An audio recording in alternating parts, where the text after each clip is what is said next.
The deepest secrets of their family are revealed when two sisters take a DNA test for fun and the findings connect them to a crime that occurred decades ago.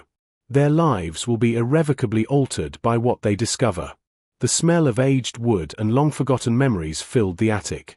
Standing shoulder to shoulder, sorting through piles of fading photo albums, vintage jewelry, and boxes wrapped with fragile tape were Aaliyah and Amara, who had the same appearance but quite different personalities. After their grandma passed away, they had told their mother that they would clear up the attic, but they had been putting it off for weeks. "Hey, look at this," Amara called out, holding up a small, unassuming box with the words Ancestry Journey printed on it. The kit looked untouched, tucked away beneath a stack of their grandmother's journals. Aaliyah tilted her head, intrigued. A DNA test. Did Grandma ever mention wanting to do one of these? Nope. Looks like she never got around to it, Amara replied, already opening the box. Inside were 2 sealed vials, an instruction sheet, and prepaid envelopes. Aaliyah smirked. Well, maybe we can finish what she started. It could be fun, right? See if there's anything cool in our family history. The twins couldn't have been more different in how they approached things. Amara, the meticulous one, carefully read the instructions, while Aaliyah, the risk-taker, already had the swab in her hand. Within minutes the test was complete, their samples tucked neatly into the mailer. "I wonder if we're part something exotic," Aaliyah said, laughing. "Or maybe royalty," Amara added with a playful roll of her eyes. Neither could have imagined how much those swabs would disrupt their lives. The email arrived 2 weeks later. Aaliyah looked at it first, her face beaming with interest. As they navigated the findings, Amara leaned over her sister's shoulder. Predictably, the first page featured a blend of European and African origins. However, there was a warning: noteworthy discoveries. Kindly speak with an expert. What even does that mean? Amara's face wrinkled as she asked. Aaliyah looked at the television and stated, "I don't know. Let's ask Mom." Their mother had been in the kitchen when the twins screamed for her. Her smile vanished as she noticed the alert, and silent worry took its place. "Let's not jump to conclusions," she said, but her voice wavered. "We'll take these results to Dr. Benson tomorrow and get this clarified." The excitement of the discovery shifted into unease. Something about their mom's tone hinted that this was no small matter. The next morning would begin a journey they never could have anticipated. The next morning the family sat in the waiting room of Dr. Benson's clinic. The sterile smell of disinfectant mixed with the low hum of chatter from nearby patients. Aaliyah tapped her foot impatiently while Amara scrolled through her phone, trying to distract herself from the tension. Their mother sat silently, her hands gripping her purse tightly, her eyes fixed on the door leading to the examination rooms. When their names were called, the 3 of them filed into Dr. Benson's office. He greeted them with his usual warmth, but his demeanor shifted as soon as he opened the file containing their DNA results. "Let's take a look," he said, adjusting his glasses. His fingers flipped through the pages, but then they stopped. His smile faltered. "What is it?" their mother asked, leaning forward in her chair. Dr. Benson's expression was unreadable. "I need to review this thoroughly before jumping to any conclusions. Do you mind if I step out for a moment?" The room fell silent as he left, closing the door behind him. The ticking of the clock on the wall seemed louder now, each second stretching into an eternity. "Mom, what's going on?" Amara asked, her voice barely above a whisper. "I don't know, sweetheart," she replied, though her face betrayed her uncertainty. "Let's just wait for the doctor." Minutes later the door opened again, but this time it wasn't just Dr. Benson who walked in. 2 uniformed police officers stood behind him, their faces grave.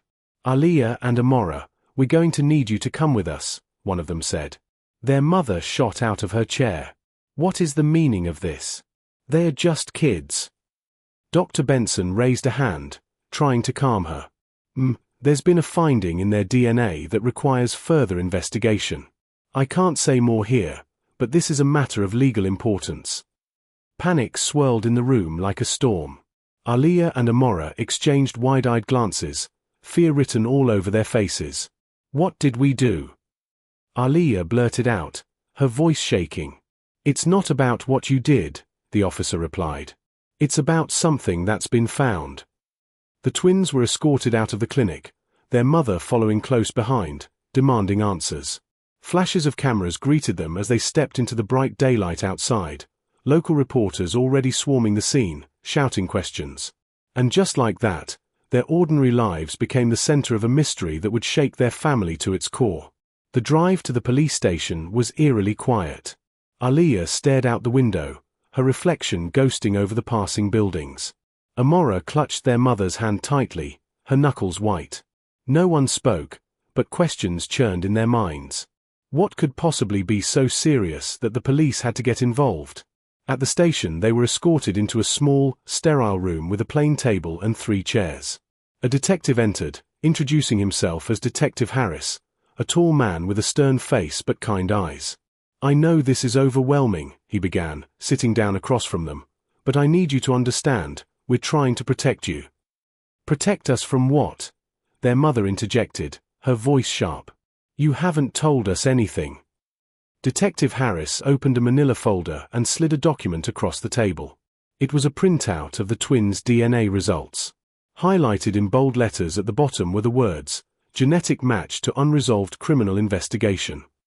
The room seemed to tilt as the weight of the words sank in. "What does that mean?" Amara asked, her voice trembling.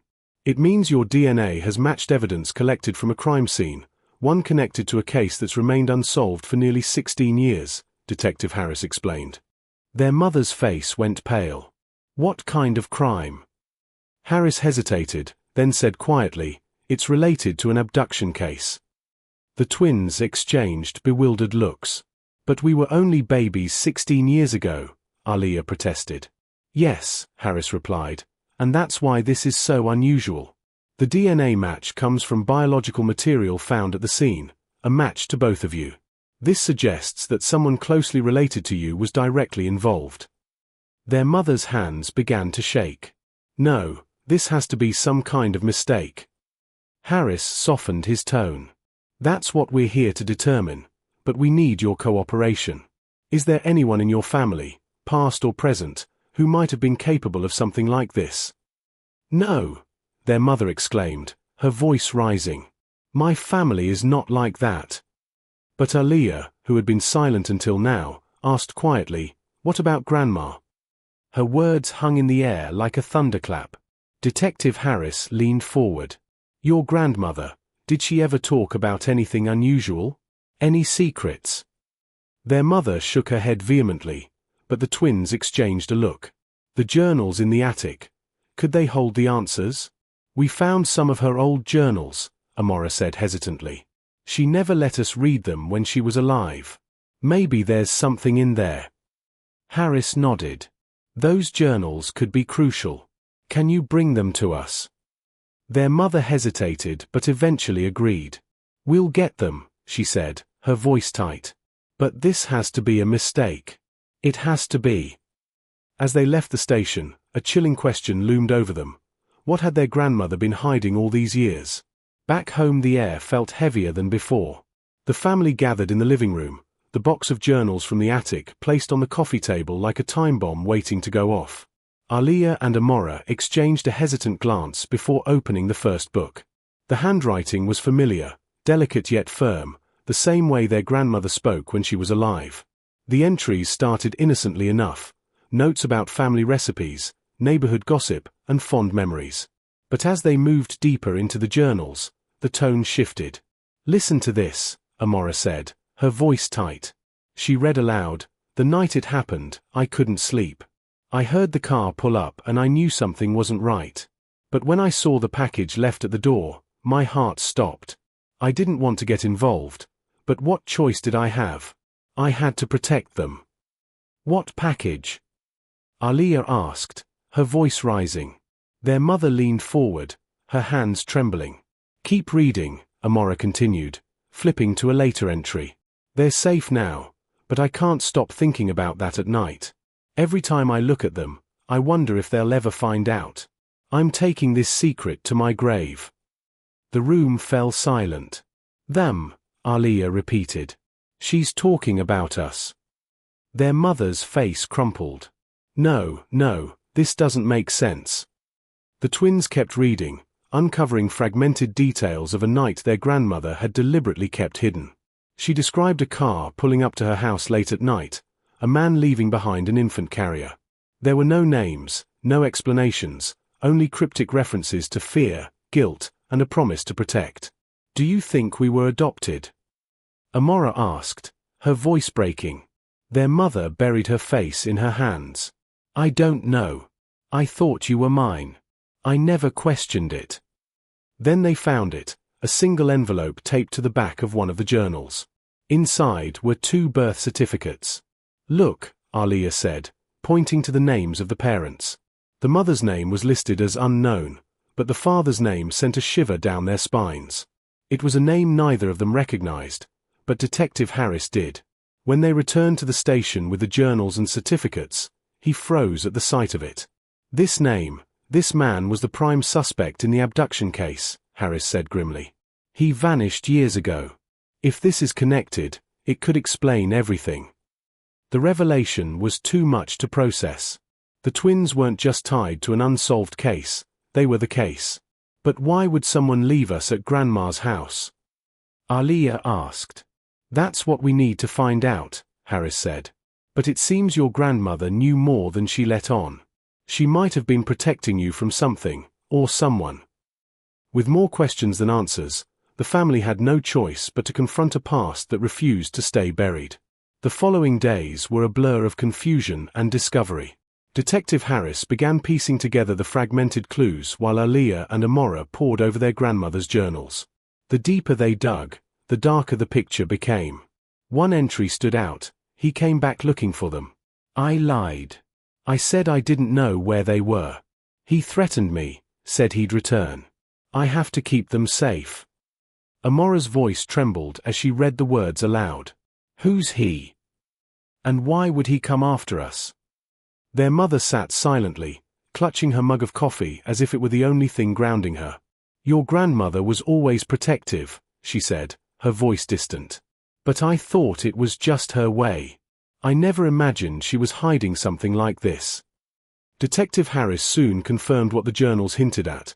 The man listed on the birth certificates was a known associate of a human trafficking ring that had operated in the area years ago.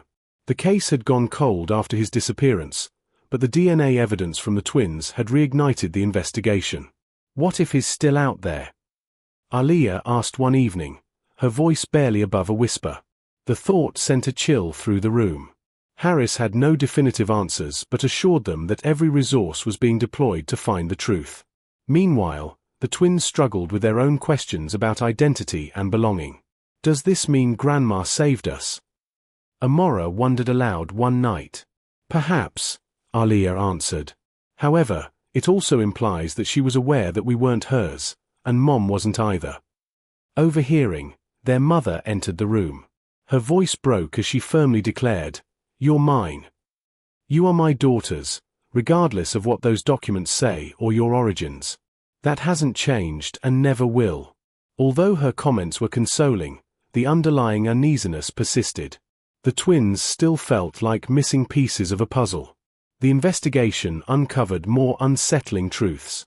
Their biological father had been a fugitive for years, accused of crimes far beyond the abduction. But the question that haunted the family most was why the twins had been left at their grandmother's doorstep. One final journal entry provided a clue. He said they were in danger. "He begged me to take them, swore it was the only way to save their lives. I didn't believe him, but when I saw the look in his eyes, I couldn't say no. I don't know what he's running from, but I know I'll protect them with everything I have." It was both a revelation and a heartbreak. Their biological father, a man whose crimes made him a monster in the eyes of the world, had also been the one to ensure their safety. The answers brought clarity, but they also left scars. Questions about forgiveness, legacy, and the weight of choices made in desperate circumstances. In the weeks that followed, life slowly began to return to a fragile sense of normalcy. The media frenzy died down, though whispers of the case still lingered in the community. Detective Harris kept the family updated, but the trail of their biological father had gone cold once again. Despite the unanswered questions, Aaliyah and Amara felt a strange sense of closure. Their grandmother had kept them safe at a great personal cost, and their mother's unwavering love had given them the foundation to face these revelations with strength. One evening as they sat together on the porch, the twins reflected on everything they had learned. "Grandma did what she thought was right," Amara said quietly, staring at the setting sun. "She protected us, even if it meant keeping secrets. She gave us a chance at a life we might not have had otherwise." Aaliyah added, "And Mom, she's been our rock through all of this. No DNA test can change that." Their mother, sitting between them, placed an arm around each of their shoulders. "Family isn't just about blood," she said. "It's about the people who stand by you, who fight for you, and who love you unconditionally. That's what your grandmother believed, and that's what I believe too." The twins nodded, finding comfort in her words. Though their journey had been filled with shock, fear, and uncertainty, it had also brought them closer as a family. They had faced their past together and come out stronger on the other side. As the sun dipped below the horizon, their mother spoke again. "Remember this. No matter where you come from, it's the choices you make that define who you are. Never let anyone else decide that for you." The twins smiled, feeling a newfound sense of identity and purpose. Their story wasn't just one of mystery and fear, it was one of resilience, love, and the power of family to overcome even the darkest truths. If you've ever faced challenges that made you question who you are, remember that your strength lies in the love and support of those around you. Share this story with someone who might need it, and don't forget to subscribe for more stories that inspire and connect us all.